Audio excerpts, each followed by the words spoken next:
Hi, welcome again to Engvid.com. I'm Adam. Today's lesson comes as a request because I know that there are actually quite a few of you who are teachers of English and you wanted to know some classroom English. So today we're going to look at classroom English. This is more for beginners, especially people who have just joined an English class, an ESL class, EFL class, etc. And you're starting to get used to the classroom environment and you're not exactly sure what the teacher is saying, what you should say, etc. We're going to start with the teachers. What do teachers say that you need to understand? Okay? Excuse me. First, the teacher will take attendance or the teacher will take roll call. Sorry, these are two separate words, roll call. Basically, they want to know who is here and who is not here. Okay? So, if a student is in the class, he or she is present.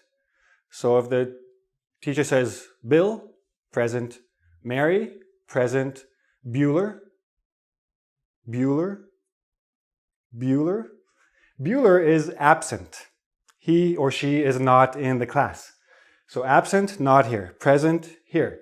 If the teacher has finished with attendance and starts to teach the class and a student comes in then, that student is late. And they get a little check. Too many lates, you get into trouble. Now, you could be absent, but you can have an excused absent. Means you have a note from your parents, from your doctor, from your boss, or the teacher just knows that you're not coming today and it's okay. It's excused. Now, the teacher will give you commands. He or she will tell you to do things. Okay? So it's very important that you understand what to do. If the teacher says, put up your hand or raise your hand to ask a question, to make a comment, to ask to go to the bathroom, put up your hand. Raise your hand. Don't speak out. Because if everybody speaks out, it's just noise. Put up your hand, ask your question, get your answer. Okay? Then, the teacher will ask you, take out your notebooks, take out your pens, take out your earphones. Basically, get them ready. We are going to use them. Okay. Take your seats. Basically means sit down. Sit. Okay? He's trying to get organized or she is trying to get organized. Next, they'll say, take out your book, turn to page 37. Means open your book, page 37. Let's start reading, working, etc. Now, if the teacher wants you to do things, but not alone, for example, if you're doing math, yeah, you do alone, no problem. If you're doing ESL, the teacher will want you to work in pairs. Means two people together, so you can speak. Work in groups, means get into a few people together, 3, 4, 5. If he wants a specific number, he will say get into groups of or work in groups of 3. So you find your 2 friends, 3 sit together, do the exercise. Now, if the teacher, as everybody is talking, the teacher wants everybody to be quiet and listen to one student, he will say or she will say, please pay attention to Jack. Jack is going to speak. Everybody, please pay attention to Jack. Or if you're doing exercise and the teacher wants you to be careful about one word or one grammar structure, pay attention to the independent clause. It means be very focused, be aware.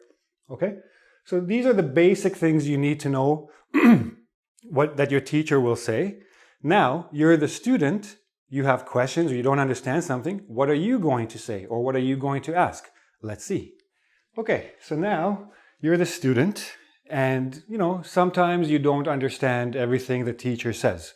So there are things you can say or ask from the teacher, of course, to help you. If you didn't hear something, what will you say? You can say, I didn't catch the last part. Now, if you say, I didn't hear, and I'm the teacher, I have been speaking for 10 minutes, and you say, I didn't hear. I'll say, what, everything? 10 minutes? I can't say again. So, I didn't hear, or I didn't catch the last part. So I will go back and say again the last part. Or I didn't hear the part about what to ask. Or I didn't hear the part about independent clauses, or whatever the lesson is about. So be specific. Tell the teacher which part you didn't hear. He or she will say it again. Or you can just say, could you repeat that, please? Repeat, say again. If you didn't hear, could you repeat that, please? Could you say that again? But again, say which part. Be specific. Or, I didn't catch what you said after here. So tell the teacher you heard everything until here, and from here you didn't hear, you didn't catch. Catch means hear or understand, okay? And if you're having a lot of trouble, ask the teacher, can you please speak more slowly? And the teacher will slow down, and it will be much easier for you to understand. Okay, now, if you are learning something, and again, we're learning English, and you're not familiar with what the teacher says, it's something new, or you don't really know what it is. First of all, make sure you know how to spell the word. If it's a new word, ask the teacher, how do you spell that? And the teacher will say, S-P-E-L-L, spell. Okay, how do you spell that? Now, if you don't know the meaning of the word, and the teacher just continues speaking, put up your hand, say, I'm sorry, what does this word mean? And the teacher will explain to you. Now, if you're learning in another country, you're learning EFL, English as a foreign language, you can say, how do you say this word in your language? If you're learning in Japan, how do you say spell in Japanese? How do you say spell in Spanish? How do you say spell in any language? And what is this word in Japanese? What is spell in Japanese? So these two basically mean the same thing. By the way, these marks means same as what was above, just so we know. What is the word in your language if you're learning outside?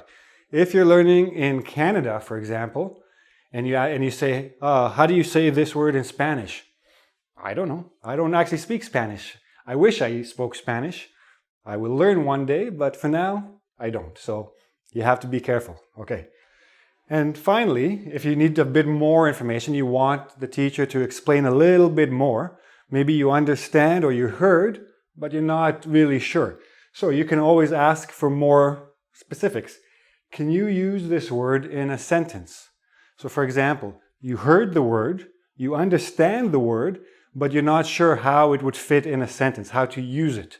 Ask, can you use it, like for the teacher, can you please use this word in a sentence so I can see how it works? Or can you give me, or can you give us, the class, an example of this? Okay, so for example, the teacher taught you about some new technology.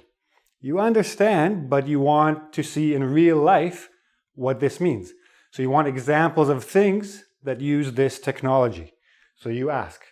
Now, this is everything you need to know. Teachers, students, entering the classroom. But the most important thing you need to remember, if you don't understand something, ask. There's no such thing as a bad question or a stupid question or you're not sure about. If you're not sure, ask. The teacher will be happy to tell you the answer. He or she will be happy to repeat a few times until you understand. I'm sure that your classmates, other people in the class, they also have questions, but they're too shy to ask. You ask. You get the answer, you move on, okay? Go to ingvid.com if you have any questions for me. Write them in the comment box, I will answer them.